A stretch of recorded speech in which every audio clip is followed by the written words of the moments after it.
Welcome to this Foundation Impact Research Group seminar. We're extremely fortunate to have Rebecca Rimel here again with us. I think Rebecca has been here maybe more than any other foundation president, except for Rip Rapson. And Rip comes every year as he coming this spring to fill us in on what's happened in Detroit in the last 2 years.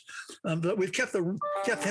He comes with wonderful slides, hand-drawn slides, I should say, and it is something wonderful to watch.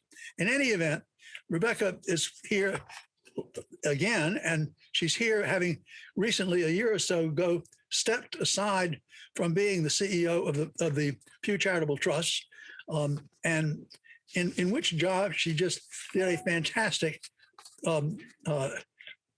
leadership.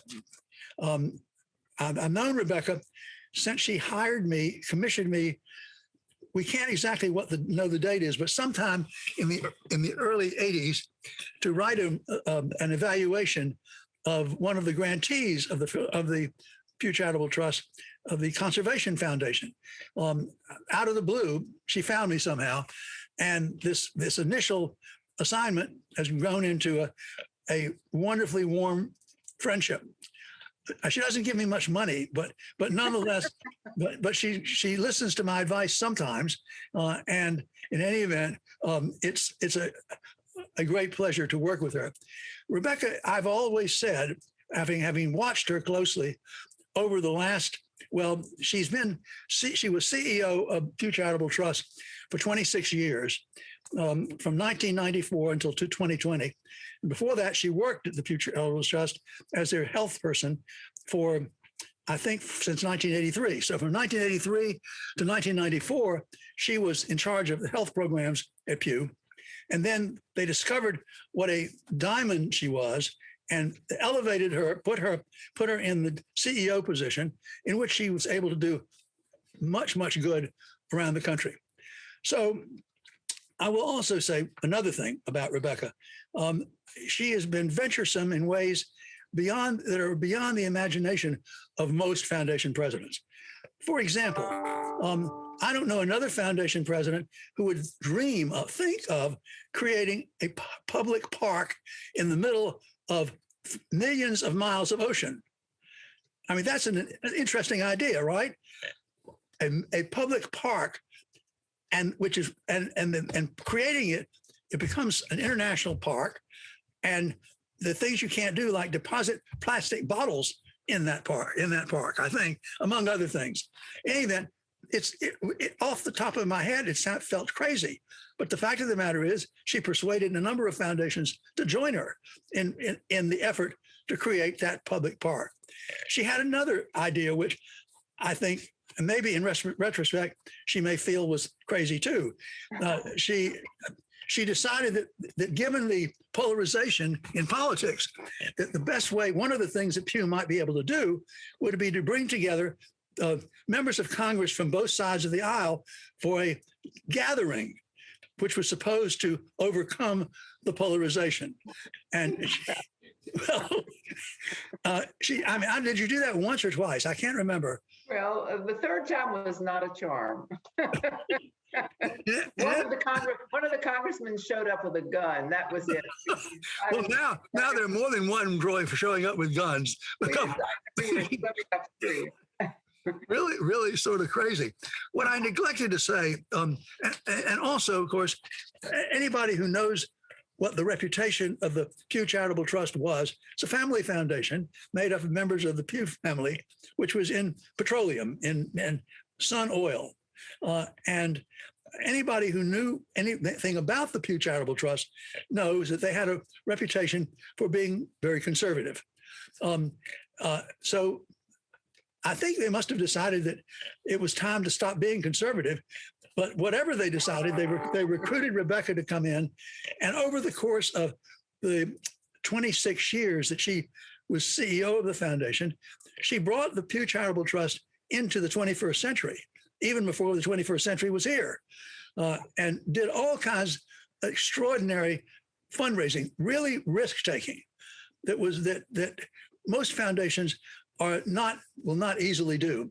But she did it. And, so I'm thinking this, when asked in the future, one thing I didn't tell you was that before she was hired by Pew, she was the first nurse faculty member at the University of Virginia School of Medicine. And it was from that post that she was hired to go to Pew. So what I learned from this experience of Rebecca is, if you're the chairman of a board or a search committee looking for a president of a foundation, and especially if you're a family foundation, you would do very well to think about recruiting a nurse to be the CEO of your foundation, because obviously her having been a nurse gave her a certain touch, I think, with respect to the trustees, family members of the Pew Charitable Trust, to do the kinds of things that she wanted to do. So with that introduction, I want you to meet Rebecca Rimel. She's no longer a professional nurse, but she is wonderful with people, and she knows how to relate to people and get things done that are for the benefit of society.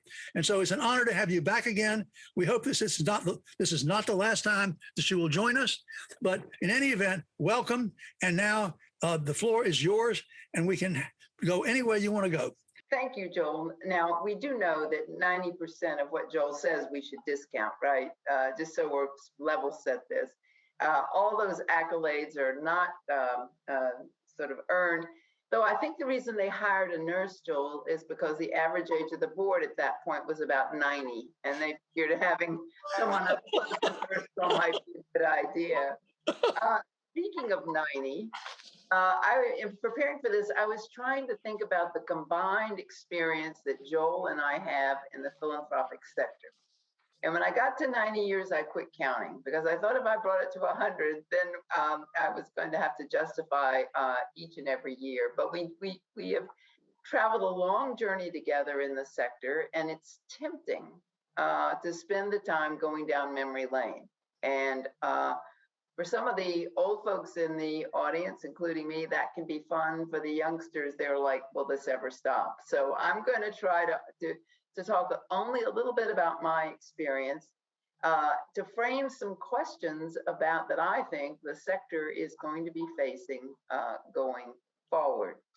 So I will get to a word or two about the national treasure of Joel Fleshman when I get in my remarks to how people are making decisions about their philanthropic giving. So you're not off the hook completely, Joel.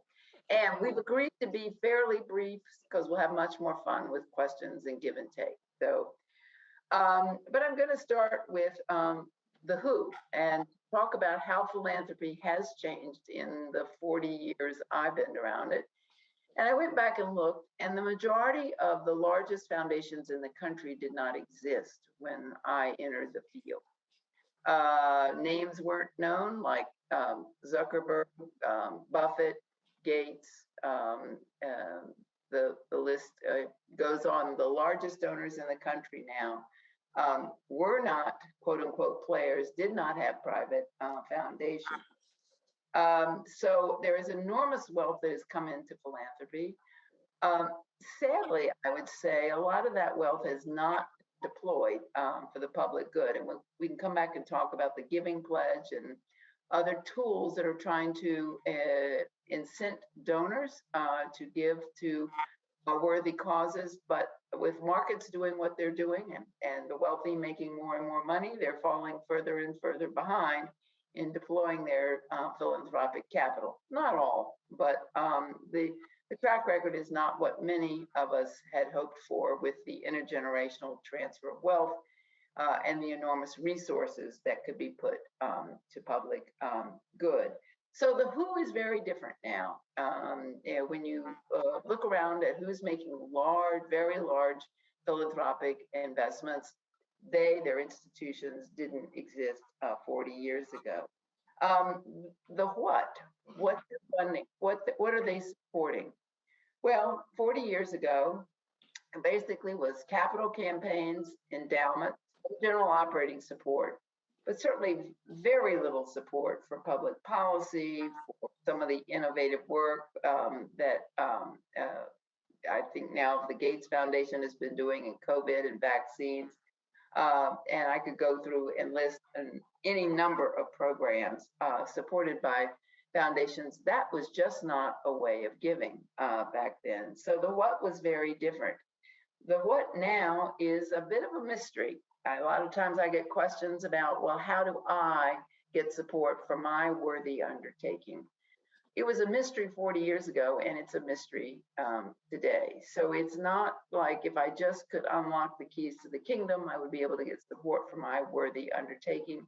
In fact, arguably, it's become even a little more mysterious. And donors and their staff have become much more directive, and this is met with some criticism. In the old days, if you had a good cause or a good issue and you were a college president or a head of an institution and you had access to a foundation, they were largely going to support your priority. I think that does not exist now, though we have to look at the recent support provided by Mackenzie Scott, which was really stunning in the fact that it was supporting worthy organizations for their priorities. So the what has changed. The when, and I give Joel some credit here, when in the olden days, virtually everyone set up a private foundation that was a tool, and they set it up to exist in perpetuity. Today, I think that is really an outmoded idea for many, and the theme really is giving while living, and for organizations to sunset over time. And again, I'm agnostic as to which is right. You can structure an argument for either. We have a lot of problems in this country, around the world, that could use philanthropic support. So why not deploy the resources? Other people say you need to take a long view, and that will make those dollars will be able to be better used over multiple generations. The where has changed a lot over the 40 years. Most philanthropy, or a lot of it, was very local. So people really supported the communities in which they lived, both large foundations and others. Occasionally, they would venture out to organizations with which they were familiar. That's really changed, and donors, by and large, are not married to the community in which they grew up. A head of a nonprofit told me recently, said, you know, it's different. Particularly wealthy people live in 5 different communities. They're virtual. They don't have any real ties to one community. And so this notion of you are responsible for the community in which you live and made your wealth and such, that's pretty much of an outdated concept now in philanthropy. There's more international giving. And this notion of not supporting local has come back, if you will, to bite some philanthropies. A good example of this is the Ford Foundation. It was founded in Detroit. In fact, it's still headquartered there, even though many of you may have visited their offices in New York. Their actual legal headquarters is in Detroit. Joe made me think of this when he talks about Detroit. And the Attorney General, which regulates philanthropies at the state level, really took issue with them some years ago when they increased their support for Detroit, because Detroit needed it, but also the thought was that you need to support the communities that were part of your legacy and your history. Probably the biggest change has been the way philanthropy is practiced. And this, I don't think any of us could have imagined. So wealthy individual would establish a private foundation, and they would do so often with the stock in their company they had built. And if you want to put a slightly negative spin on it, you would say they did it to protect the company from takeovers or to control the company. That may have been part of the motivation, but if you look at many of the big fortunes, it certainly was true at Pew, Ford, Lilly, Rockefeller to some degree, Hewlett and Packard.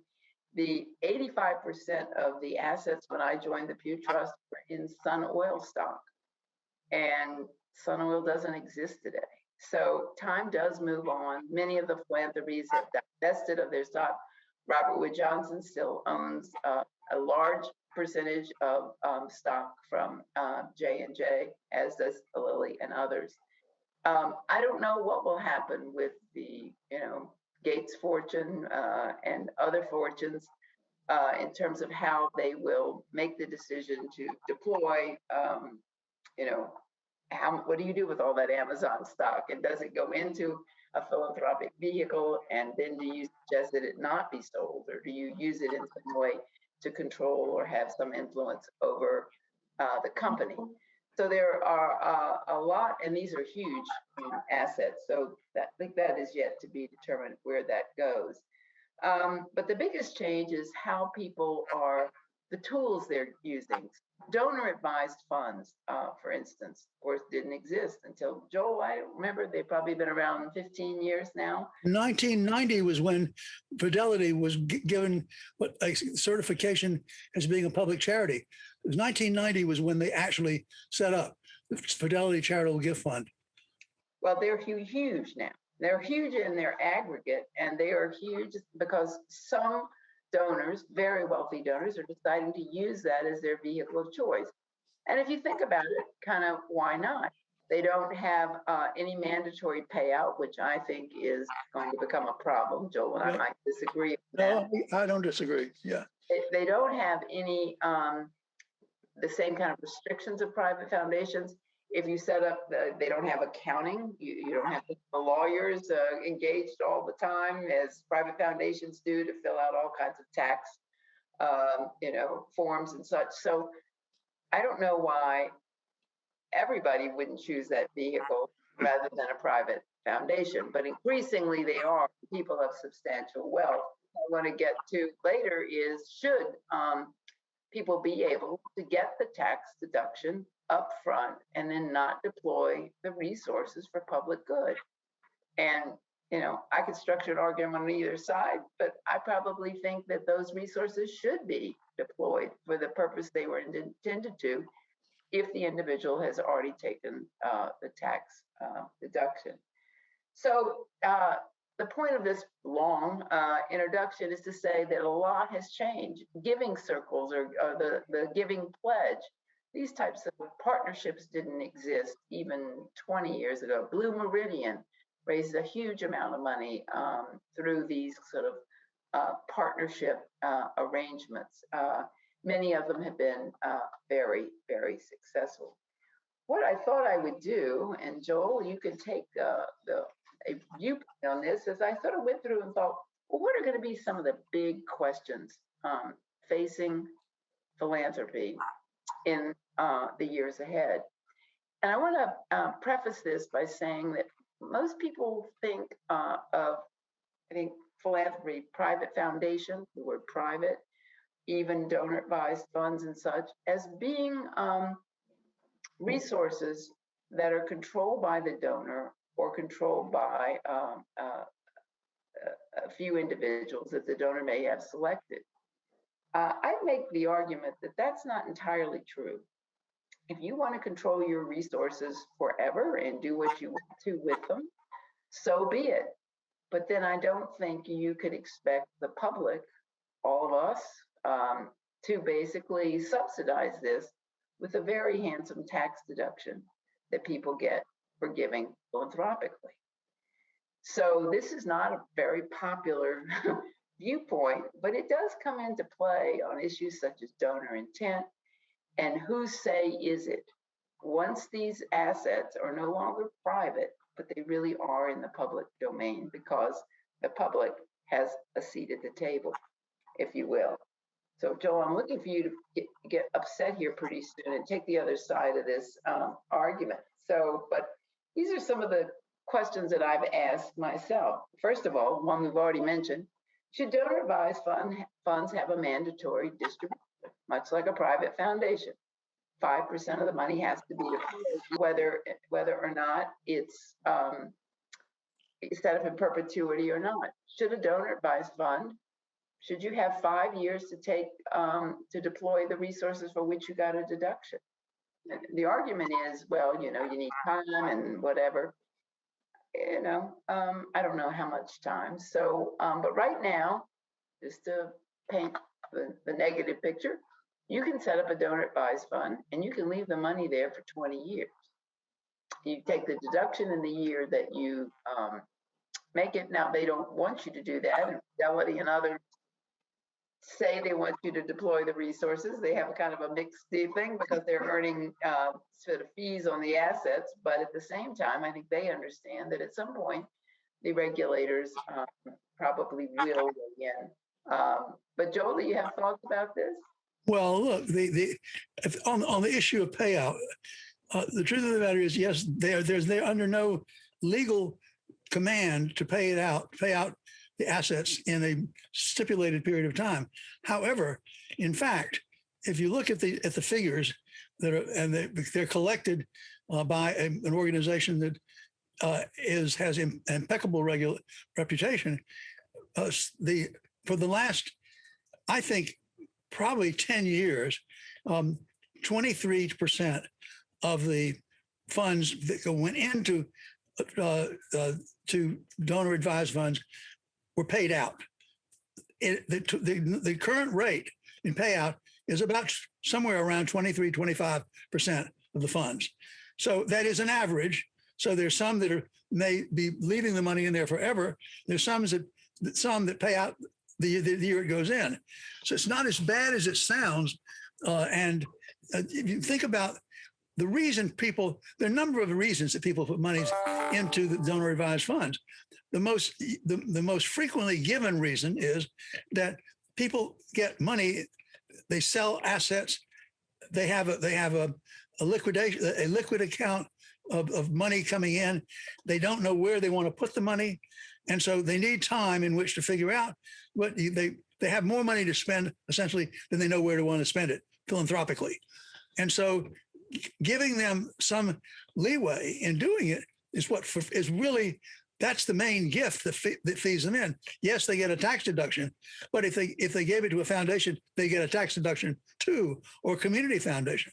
So well, I'm gonna give them 5 years. But see, we and I on every one of these topics we could debate it. This next one is going to be, I think, somewhat of a hot button. And should charity, should a donor, through his or her philanthropy, be allowed to discriminate? I'm sorry, to do what? To be allowed to discriminate.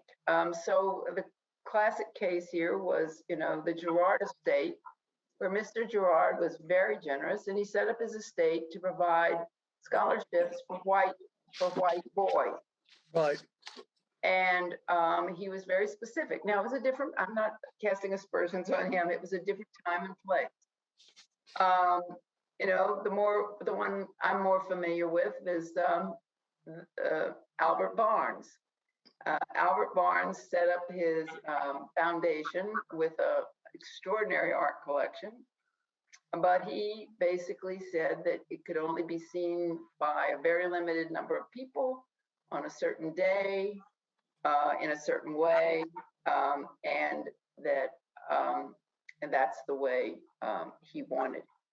So the question is, if the donor wants something that is clearly over time declared not to be in the public good, and the public does not have access, or it's felt to be discriminatory, does donor intent always win out? I, for one, think no. This is highly controversial.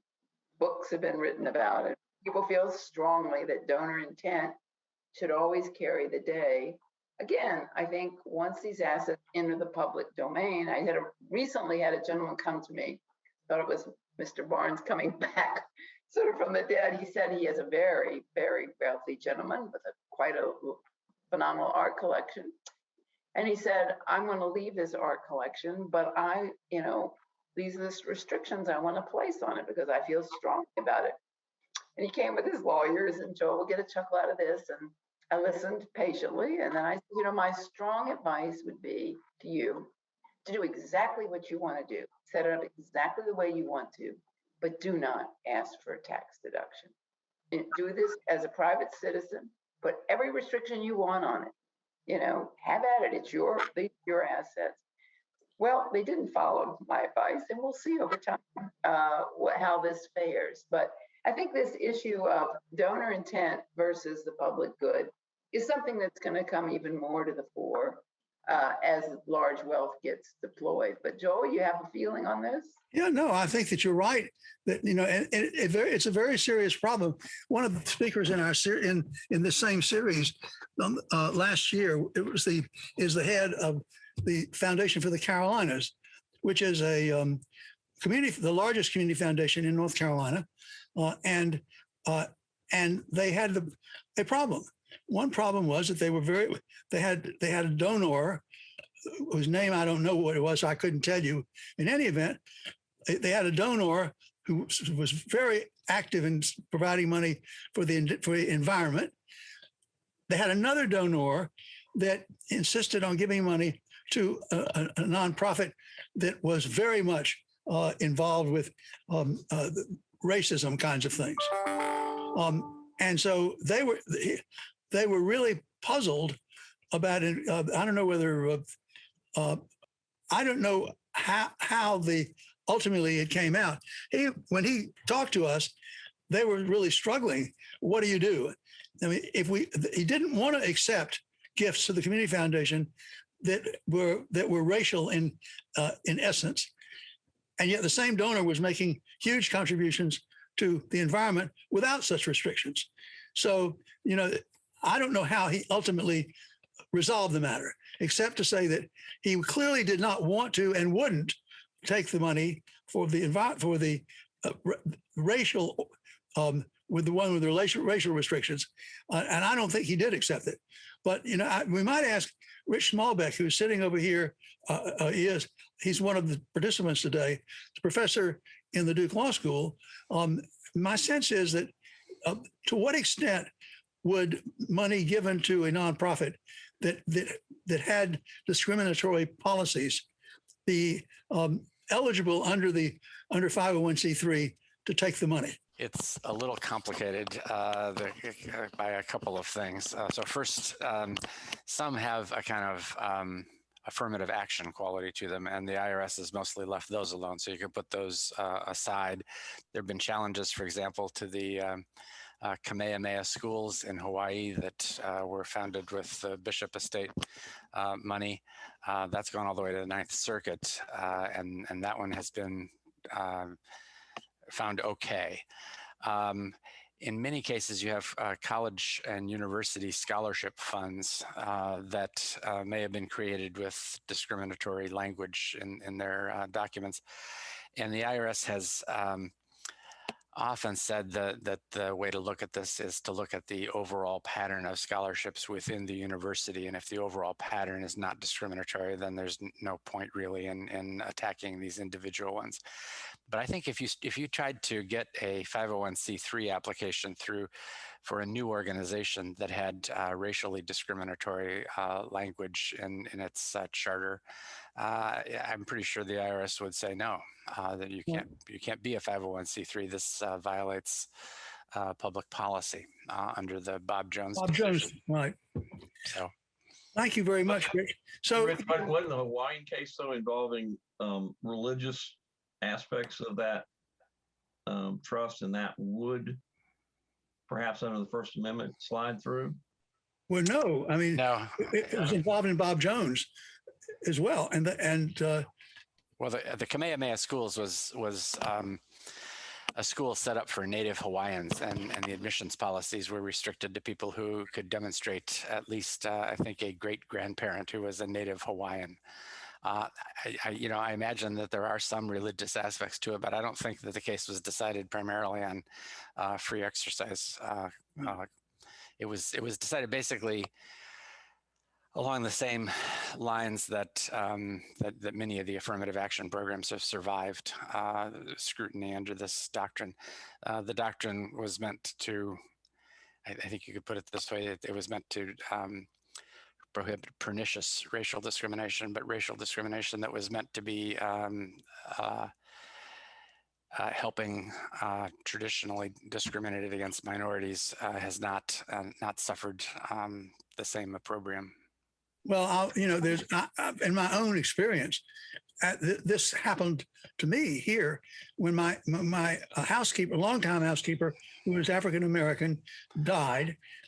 I set up a fund at the Triangle Community Foundation to support scholarships for African American students who either at Duke or Chapel Hill. And lo and behold, Chapel Hill decided it would not accept it because they didn't accept scholarships for African Americans. Duke, on the other hand, did accept it. They've said, we're happy to have scholarships for African Americans. So, that's the kind of problem that you get into. But my sense is that I agree with what you've said, strikes me as being absolutely correct, which is no surprise because I've never known you to be wrong. I think the point I'm going to make, and a couple more examples, is how much power should donors have? And particularly as these large accumulations of wealth hopefully will be coming into the philanthropic sector, should there be any guardrails? So for instance, should donors be able to use their charitable dollars to drive public policy and drive it hard? And public policy is almost always political. And they would be, there is lots of data on what you can and can't do that gets into electioneering and all that, but that's not what I'm talking about.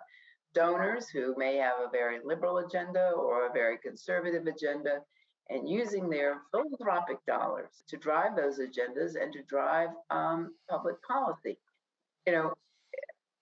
Is that sort of the latitude that we should give a donor? Another example would be how willing or should we be for a donor or and by this a donor, an individual or foundation, to try and dictate corporate governance policy, and often to dictate it in a way that they're not eating their own cooking. So foundations and individuals have huge assets and huge assets are in the stock market, and increasingly they're wanting to use their holdings to try and drive change in corporate governance policy, or ESG as it's called, environmental and social. You could argue that if they were not using tax exempt dollars, they ought to be able to do whatever they darn well please. But should they be able to use dollars that have this tax exemption to drive that kind of policy?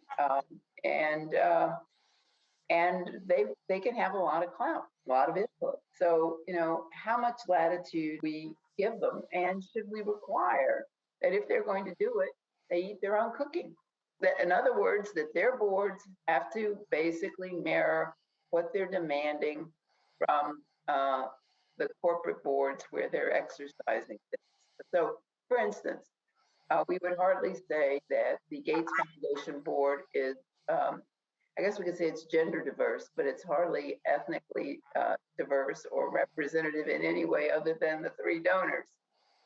Should they be able to use their huge philanthropic wealth to try to push changes in governance policy for other organizations, corporate or nonprofit? Right. Well, but think about this for a minute. I would have thought that most people, there would not be 2 sides on the environmental protection issue. But the fact of the matter is the Republicans certainly have made it 2-sided in the sense under Trump, yet foundations have given hundreds of millions, billions of dollars to change environmental policy. And foundations have gotten basically tax deductions for doing it. Individuals have done it. So the question is, how do you deal with the other side? If you pick some issues where there's considerable agreement on it as a social matter. I mean, people who believe that the global warming is going to basically terminate the Earth, and other people on the other side think, well, that's just a bunch of baloney. So, are you saying that you think that people who want to put money into environmental protection, global warming, should not be able to get a tax deduction for it? I don't think so. Well, it's a question. I mean, I think, look, we obviously all, I think, probably have more similar feelings on these matters, but I'm intentionally being provocative to say, should charitable dollars be used to drive policy? I happen to think, obviously, personally, we did an enormous amount of public policy work at Pew, but I think you could strike an argument to say there should be some limits on it, if in fact it's, these are publicly advantaged dollars, and then if it is, whose agenda does it push? Do you say it has to be equal? I mean, these are the kinds of things I think that are going to be more in the forefront as this large wealth accumulate. And new donors are very interested in driving public policy.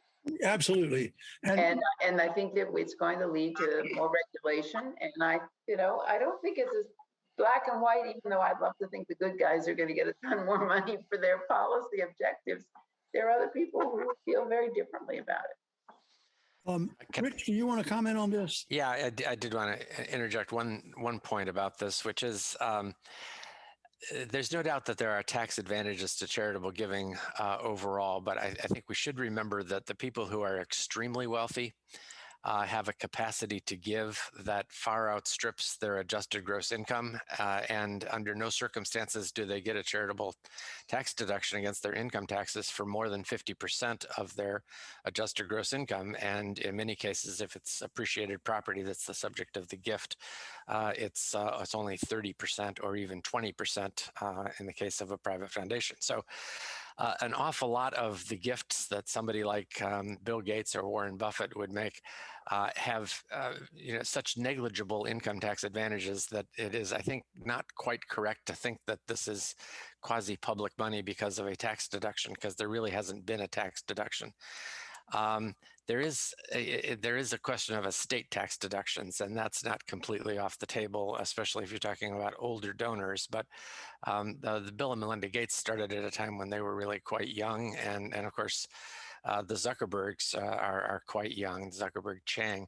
And I think one of the reasons that they created not a private foundation, but rather just a LLC is that they didn't see that there were any significant income tax advantages to them, and they're pretty far from the point of thinking about estate tax situations. So I think it would be wrong to think that there's not a significant element of tax subsidy in the charitable contribution deduction.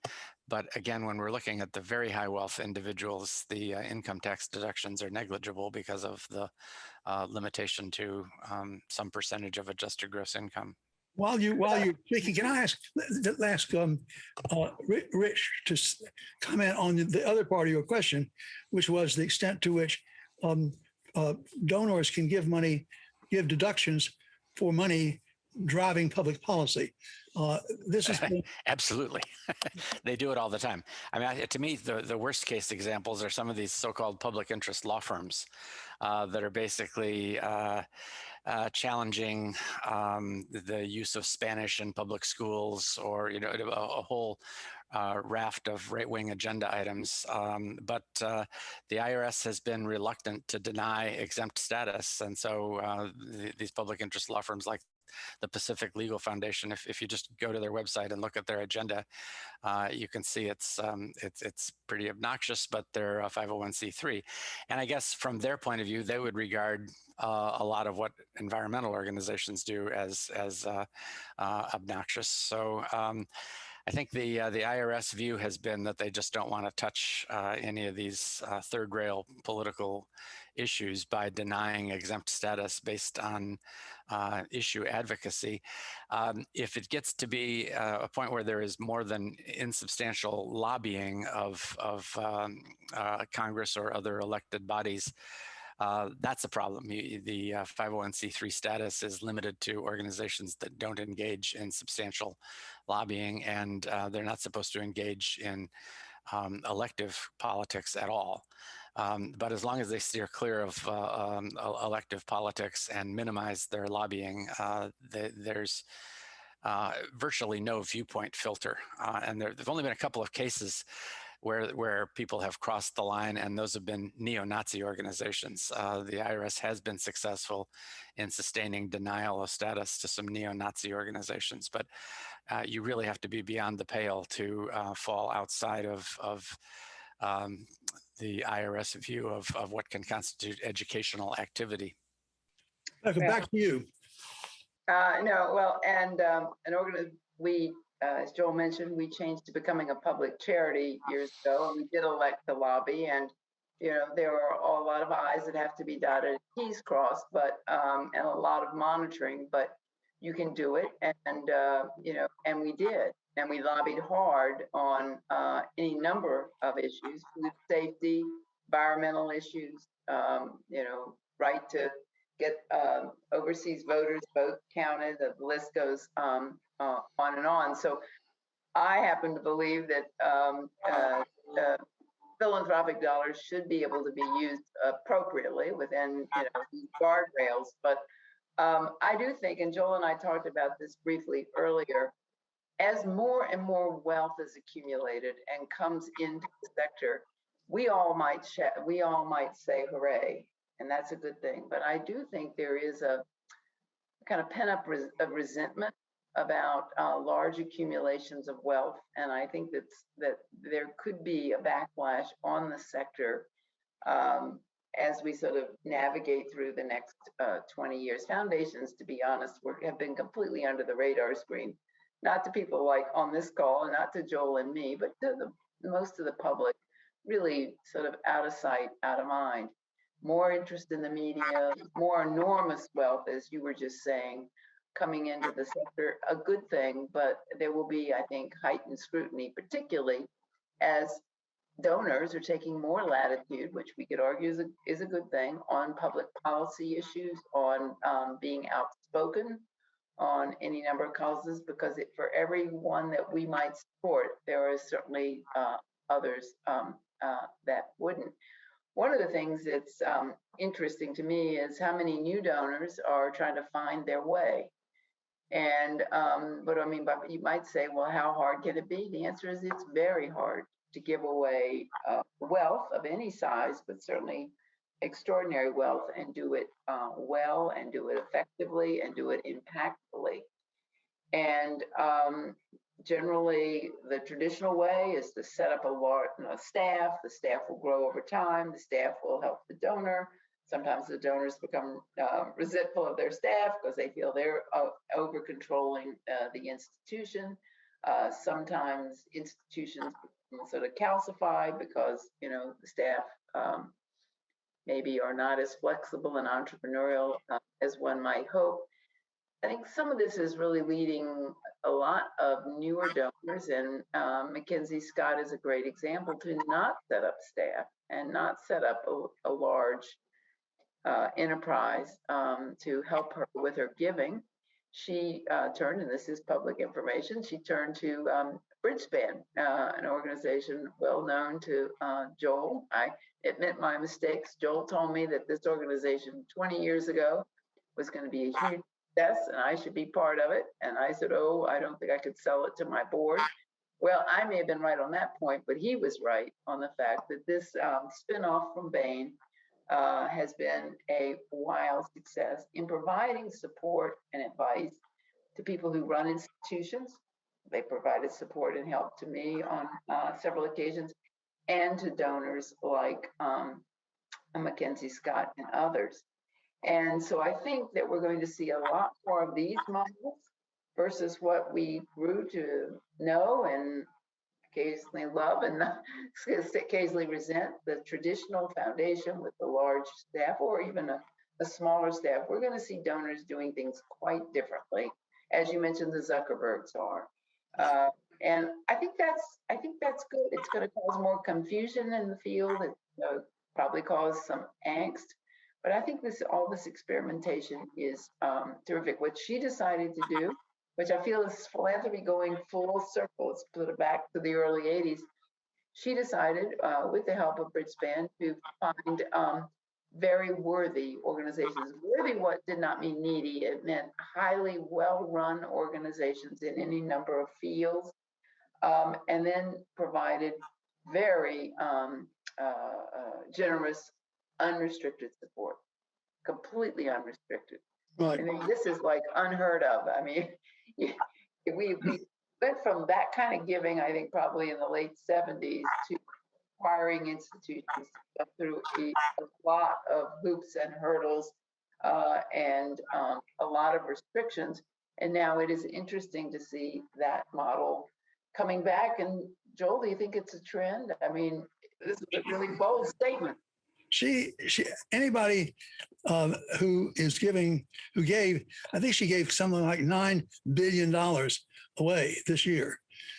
And you're right that what's interesting to me about it is that many of the recipients were organizations that most people would say are worthy of support, but not many people are supporting them. And so, for example, the historically Black colleges, I think she's probably, the collection of gifts that she made to the historically Black colleges probably makes her the largest single donor to Black colleges as a group that I know anything about. And so, in a sense, she is, I don't know how many other really wealthy people are unless they get divorced from somebody who made a lot of money. I don't know. But in any event, the pattern of giving away large amounts of money is clearly going to increase as the capacity to accumulate wealth has increased. I mean, but I think it's I think this notion of unrestricted support, betting on the leadership of institutions. I mean, this was unheard of. In my tenure, I had a donor call.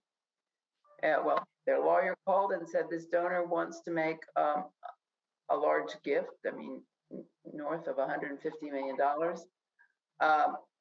They want to be anonymous. They don't want to tell you how to use it. They don't want any reporting. You can come see them if you want once a year, but use it to do good work. I said lightning never strikes in the same place, but I'm increasingly thinking we're going to see more and more of this, not just, $1 billion donors, but I think more. And this was something that had gone completely out of if you will, in giving until recently. So I will be curious, and Joel, you do such brilliant research as to if this catches on the way I think it will. What prompted it? Why did we go, if you will, full circle back? And why are we going full circle back to anonymity? Joel and I've had long conversations about this. The Pew family left only 2 restrictions in their gift. One, we couldn't give money to any organization's endowment. That's a long story as to why that was in. And we had to do everything anonymously, which we did up through sort of the mid-'80s. And that came out of a religious conviction that you don't ask for recognition for good deeds, or it's not a charitable act. Joel and I had a very interesting dinner as he was advising a large philanthropist about the anonymity, and it kind of fell out of, not with that, but it kind of fell out of vogue. You never heard about anonymous. You heard lots of, I want my name on it. I want my name on the building. I want recognition. Now we seem to be moving back to anonymity. Not that people are shunning transparency. Not that I think they're trying to hide the ball. But I don't know. These trends seem to be in the field going full circle. So it'll be interesting. I know I'm almost out of time, so I want to use 2 minutes to say a word about Joel. There is nobody that has tracked the sector with more diligence and insight and thoughtfulness than Joel over decades. Nobody that's been more of a friend to philanthropy and those people in it, but also a tough taskmaster and a critic when needed.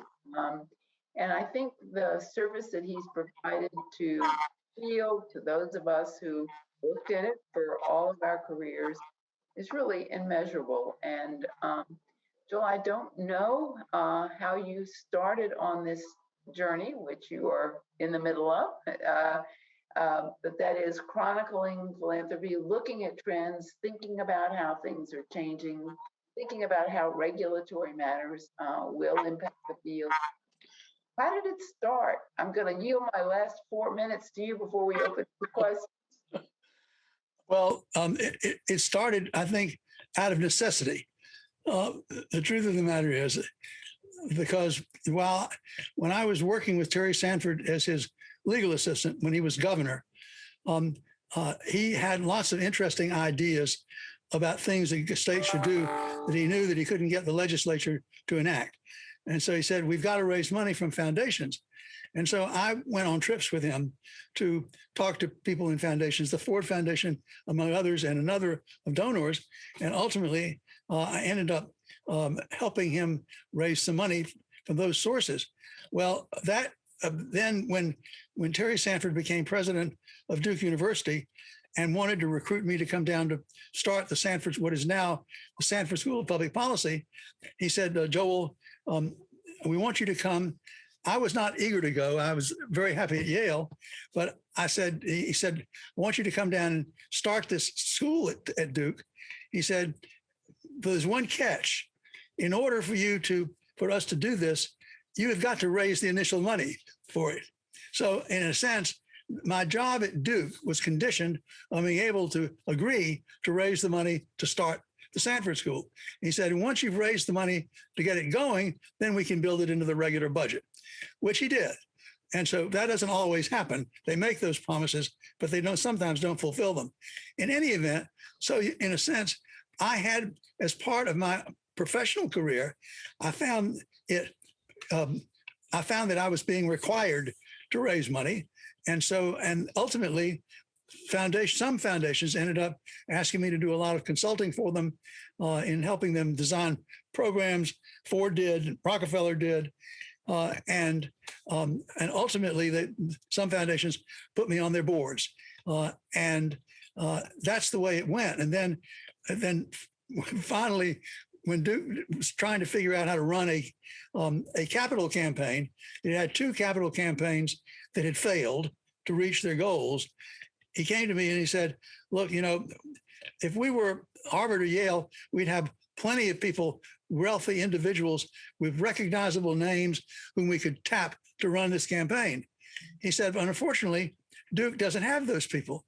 He said, and we've decided, we being Sanford and Ken Pye and the other senior officers, that we need to get a faculty member to run it. And you've been elected to run this campaign.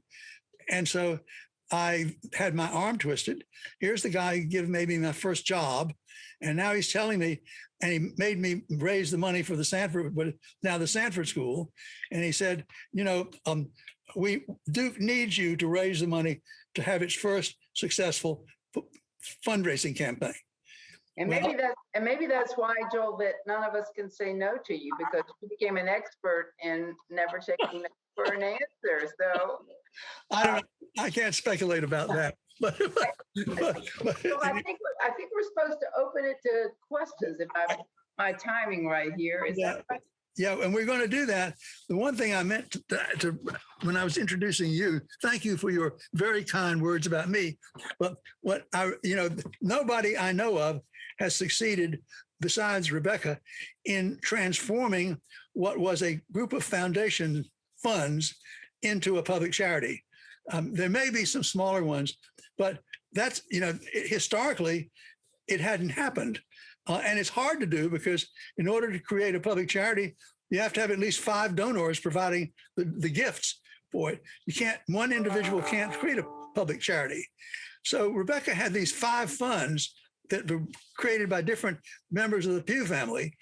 And she tried for, I want to say, several years to persuade the IRS to let them convert, because they really were one entity, and they really were 5. And ultimately, and the IRS said, no, you're 5 separate funds. We're not going to do that. You've got to report separately. And finally, they were persistent. Rebecca was persistent, and her outside lawyer was persistent, I think, and they persuaded the IRS to do it. So overnight, what was in fact a nest of foundation funds was transformed into a public charity, opening all kinds of doors for things that Rebecca wanted to do that couldn't be done under the narrower foundation rules. So, and you know what has mystified me is why don't 5 donors get together, as long as they're not lineal descendants, because then it doesn't count. But why don't 5 donors get together and do the same thing and get all the flexibility to be able to work on policy and lobby and everything else? Because they could become a public charity. I mean, this will happen. I bet you will see this happen. And, you know, we have these giving circles and such. I'm just surprised, since we did break ground on this. Probably the IRS was not that happy about it. But now that it's precedent, I don't understand why other people haven't taken advantage of it. But anyway, only trust and estates lawyers love this conversation. Hey, Rich, is there any reason 5 donors couldn't come together as a group and create a public charity? I don't think so. Okay, so if there are just 5 and they're the only ones financing it, they might have trouble showing that they have sufficient public support. No, they meet the 10% facts and circumstances test. So each donor counts for 2%, no matter how much money they put in. So they don't all have to be equal either. And you can, the 10% facts and circumstances, as long as you show that you're trying to raise their money, you don't have to be successful, that'll carry the day. In fact, the Pew Charitable Trust is still under the 10% facts and circumstances test, and it's 10 years later, we did it. Okay. The standard under the regulations is it's supposed to be 1/3, but then they have a facts and circumstances loophole that, as you note, allows you to do it with as little as 10%. But my sense of the 10% was that you had to be really, really clean to qualify under the 10%. That your board had to be broadly representative. You had, as you suggest, to be seeking additional donations. So it's possible. It's possible with as little as 10%, but it's discretionary with the IRS once it's below 33%. You have to smile a lot at them, and thank you. So Joel, we should open it to questions. Yeah, let's open it up for questions and comments. So the floor is now open, and Imani is going to select you. Matthew Miller has a question. Okay, Matthew Miller, you're on. Hi, thanks everyone. Rebecca, thank you. Again, my name is Matthew. I work with Joe Nail at a nonprofit called Lead for America, which is based out of Dodge City, Kansas. And really, as someone who is just entering the nonprofit world, I really appreciate your insight, and you as well, Joel, into the future of philanthropy. So thank you very much for that. One thing that kind of piqued my interest from what you were discussing, Rebecca, was how donors and funds specifically, maybe in some ways, are representing, how the political, factions of our own country, that partisanship that we're dealing with right now. And so as an organization that works to kind of thread that needle a little bit of getting folks just interested in the general idea of public service, nonpartisan service, would be really interested to know from your perspective in your work, what foundations or funds do you think are doing the most work to kind of support that idea of good governance or democracy in place-based efforts? Congratulations on your new position. And Joel, in the introduction, sort of, I think was being partly humorous. We had an active evaluation program at Pew, and one of my board members reminded me that the one project that I probably didn't need to bother with an evaluation was the effort to try and get both sides of the aisle in Congress to get along. He thought that probably we'd failed miserably, but I don't know. We worked a lot on bipartisanship really through the 90s, but more to your point, we worked on a lot of public policy issues, and we would never pick something where we knew we couldn't get bipartisan support. And the reason was not just because we want everybody to be happy, we couldn't get it through. They couldn't get the legislation passed. So we picked issues like antibiotic resistance, trying the disenfranchisement of overseas voters, food safety legislation.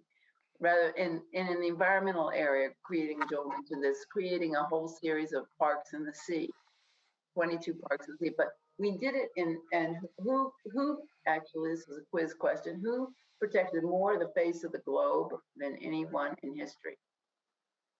Hint, Republican president, George H.W. Bush, with the Northwest Hawaiian Islands Park and 3 others, the Marianas Trench and such. I mean, because, you could set us up a lot of ocean. But the point is, we picked things where we could get bipartisan support. And they were successful, not all of them, but many of them. And, we need to do more of that. I have to say, most nonprofits and most donors, you're either one side or the other.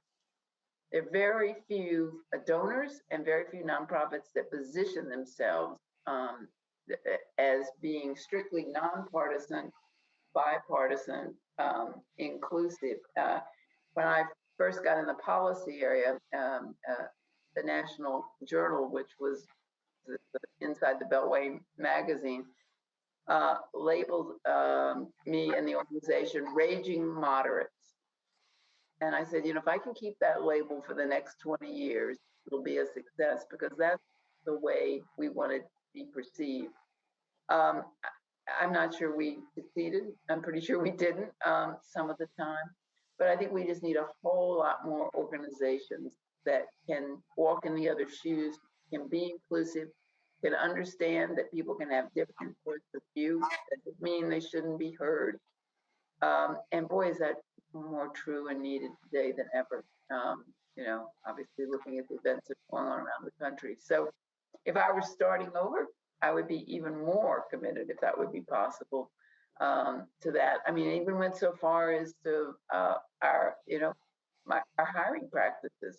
I would always talk to my direct reports and say, we cannot hire people that all think the same way, have the same political views. We have to be much more inclusive, because it will make us smarter, faster, better, and more successful. But it's hard to do, very hard to do.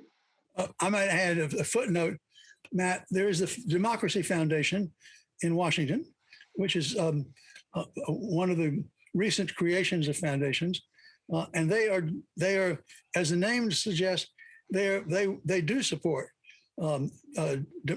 getting people into politics and government, and there's a group of foundations that do that, and so I would look at them, starting with the Democracy Foundation. As you look at them, you want to read about them to see if you're looking for the ones that are truly nonpartisan. That's a harder needle to thread. Yeah. Other questions, comments? We have Kate. Thank you. So, full disclosure, I am the executive director of a family foundation here in Durham. And I'm really curious about this conversation. So I've been tracking a lot of dialogue in the philanthropy sector around community-centric philanthropy as compared to a more traditional wealth-focused donor philanthropy. And the sense of how we think about equity in this space and the history and the systems and the infrastructure that have perpetuated inequity. So I'm just really curious about your takes on the drive to say we can no longer build our field just around people who have wealth, but instead we need to build our support and our wealth around all of our community. Well, I completely agree with that premise. It is a challenge. It can be a challenge in running a family foundation because the feelings and desires of the family are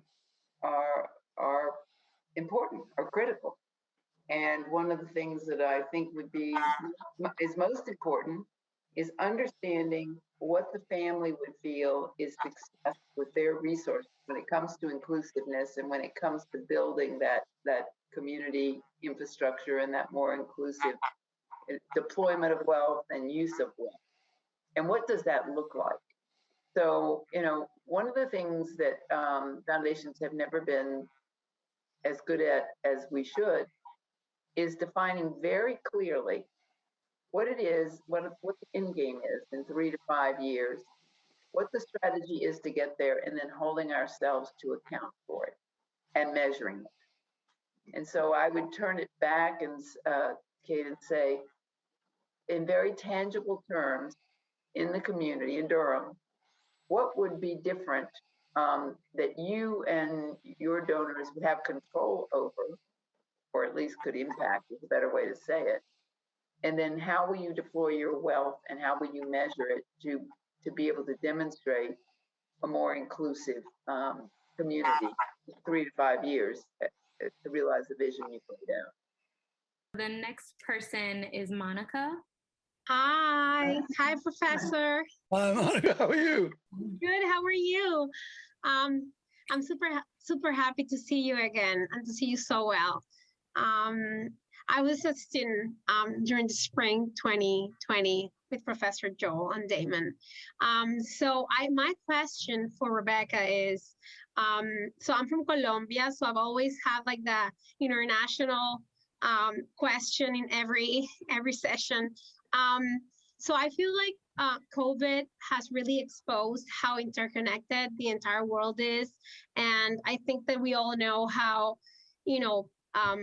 economic inequalities, health inequalities, and political inequalities affect people in the US and everybody in the world. I mean, when you see those caravans coming from Central America, you know that, poverty and inequality over there clearly starts affecting the region and the US as well.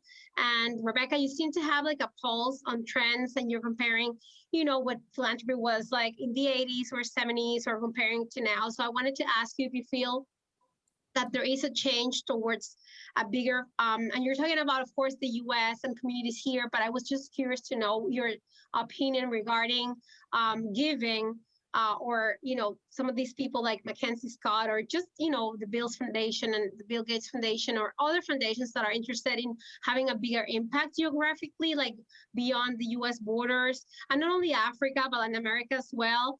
And how, if you see there is a trend or not, or an appetite for, from high net worth individuals to have a bigger impact in the world with, of course, donations from the US.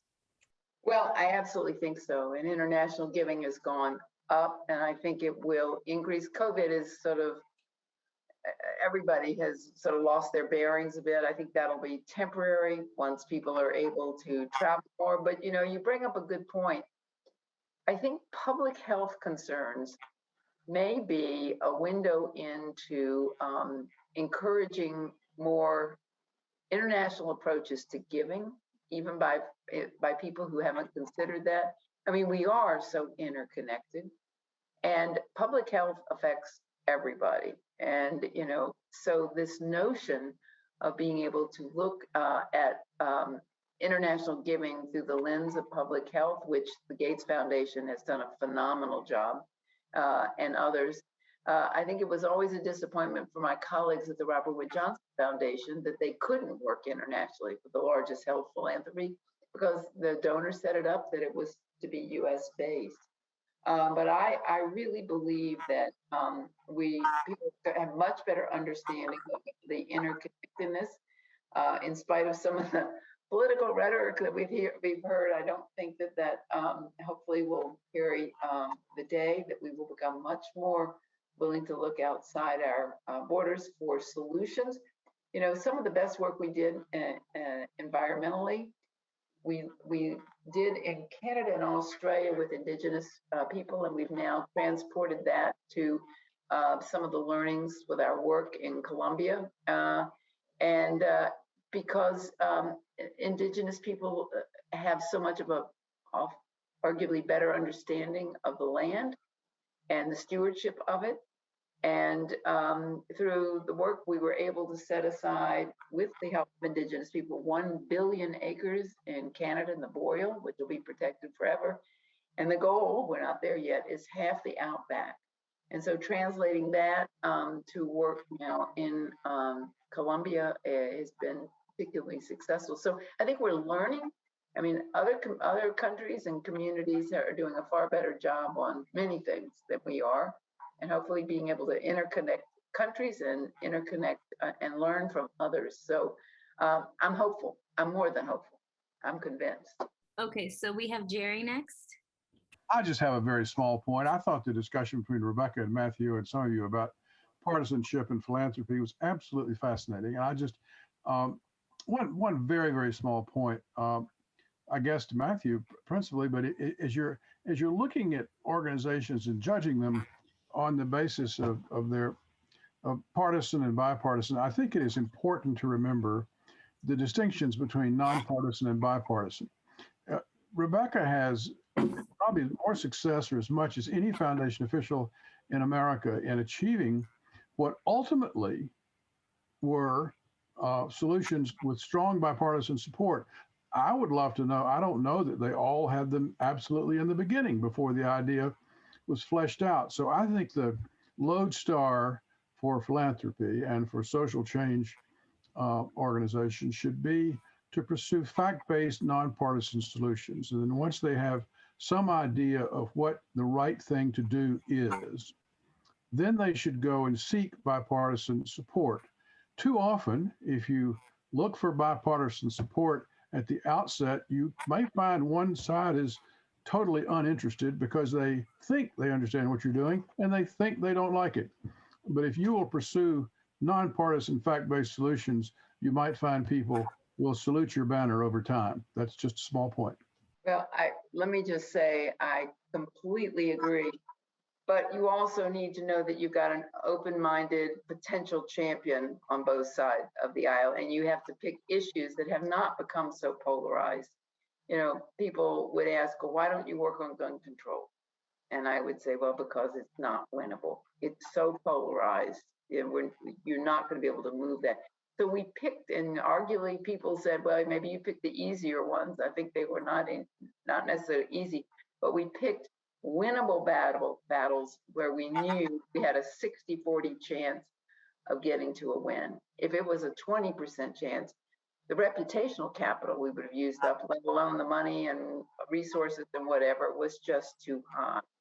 So, and you know, we would also, I had to say this today only because I saw that Rush Limbaugh passed away today. I knew when we were trying to get overseas voters, the system was such that they could not have their vote counted in time to vote for their commander-in-chief. I mean, it literally was just so arcane that our military couldn't vote for their commander-in-chief. And I thought, well, what could be more bipartisan? It required a legislative fix. So we enlisted the Pentagon, and who would have thought it? Who took up the cause? Rush Limbaugh. National disgrace, he said, national disgrace, over and over on his show. And you know what? That was one of the quickest pieces of legislation we ever got passed. So, you know, as I was thinking about that, I would have never thought that Rush Limbaugh would have done anything to support one of our causes. But when he got behind it and it became truly bipartisan, it was a thing of beauty. So thank you for your comment. Great. Ryan, Comfort is next. Well, hi, everybody. Nice to see you all. And Rebecca, really enjoyed the conversation and seeing the go-between between you and Professor Fleischman. It's really fun to see that dynamic. So one thing that I was interested in, you mentioned how the very wealthy aren't really doing place-based giving, and the impact that the wealth inequality it has is on place-based giving, where United Ways might be going down and all of that. Do you see any paths for these really wealthy people to be able to get money into this, fill that gap within those smaller communities at a scale? So great question. I came to this understanding sort of later. Actually, the gentleman that told me about it was the head of the museum in Philadelphia. And he said, it used to be that we knew our donor base because they lived here. They cared about the community. They made their money here. It was kind of their duty and obligation. He said, that's just not the case anymore. He said, they live in 5 locations and their business is in 25 locations. And he said, so they're just not place-based. They're wonderful people. They're philanthropic, but they're interested, they're motivated by different things. And so the question, certainly community foundations do a fabulous job and work, but how is the very large wealth going to get to the community organizations that are serving on the front lines? We continue doing that because we have a commitment to Philadelphia and have a big program to support frontline service providers and other organizations in the arts. But for new donors, new large donors, I don't know how that's going to play out. And it would be very interesting to think about what would motivate them to think about adopting a community, not necessarily one that they grew up in, because that may be a community that doesn't need adopting. Or how they might connect to help those most in need particularly in some of the inner cities where, there are desperately poor people who could benefit greatly. But I came to this understanding from someone else, and I think they're right. And it would be interesting to track how much of the new large wealth is going into frontline community serving organizations. My bet is not a lot. That's all the questions on my end. Your timing is almost perfect. I've got something that says that Joel gets like 3 minutes at the end, and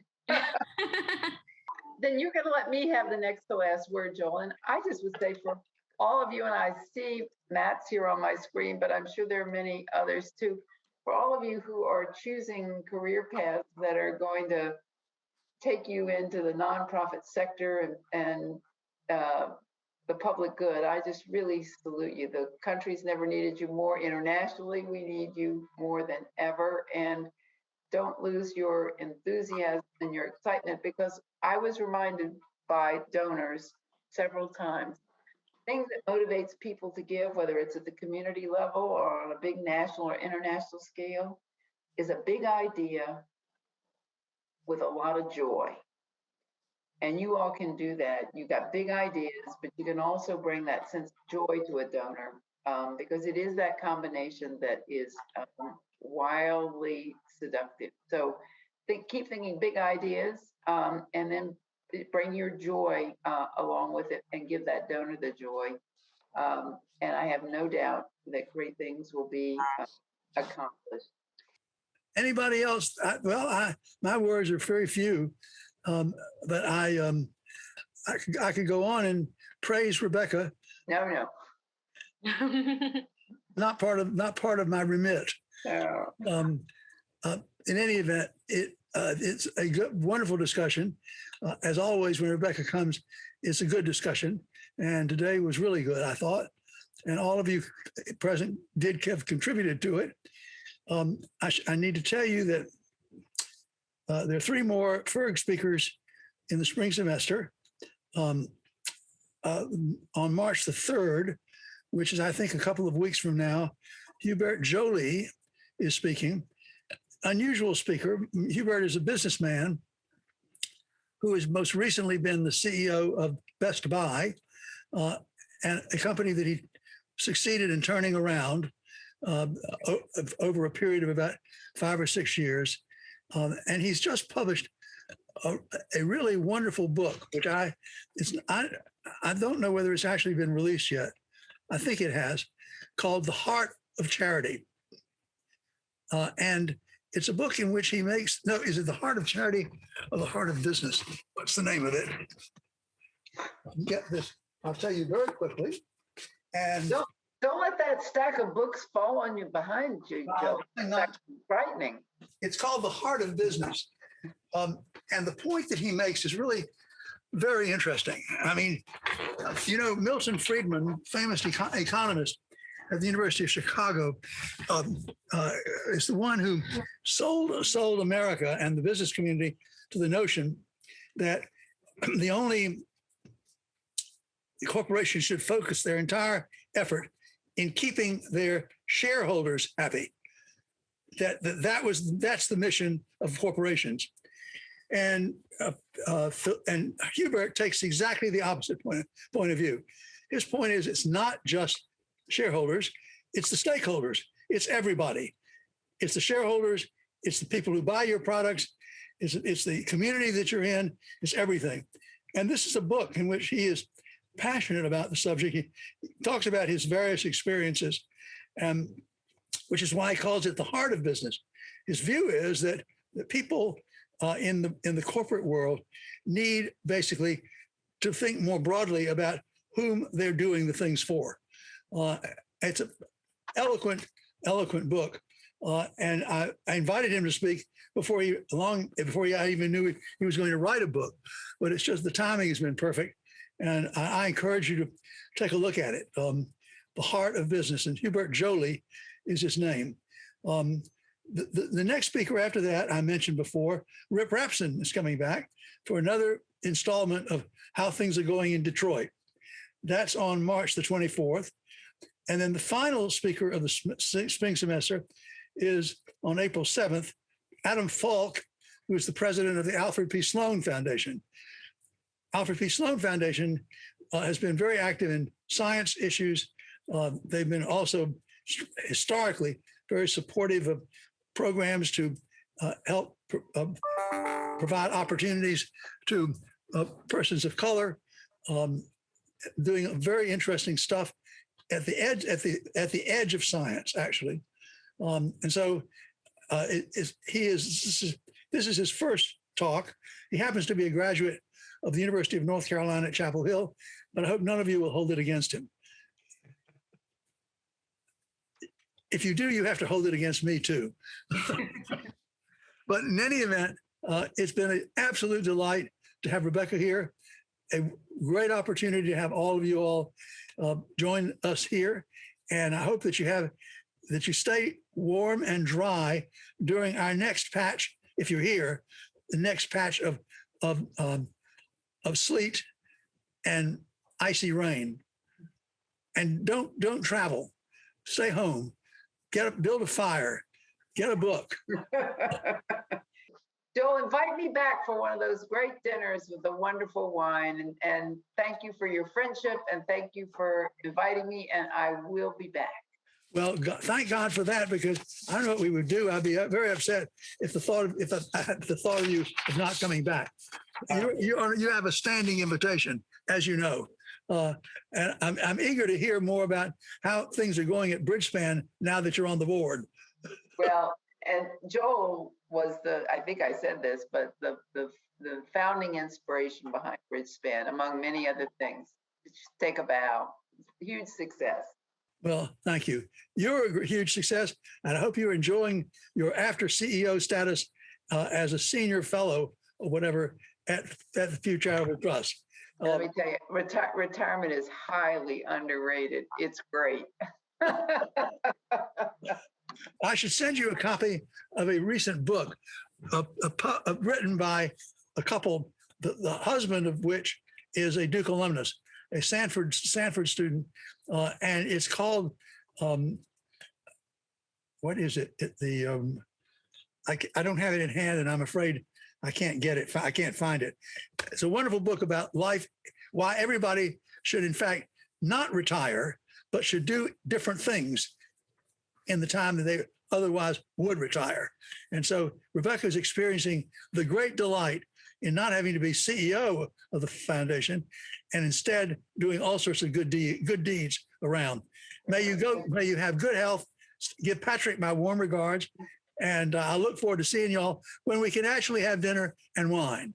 Good health to everyone. Thank you. Thank you. You too, Rebecca. And thank all of you for coming.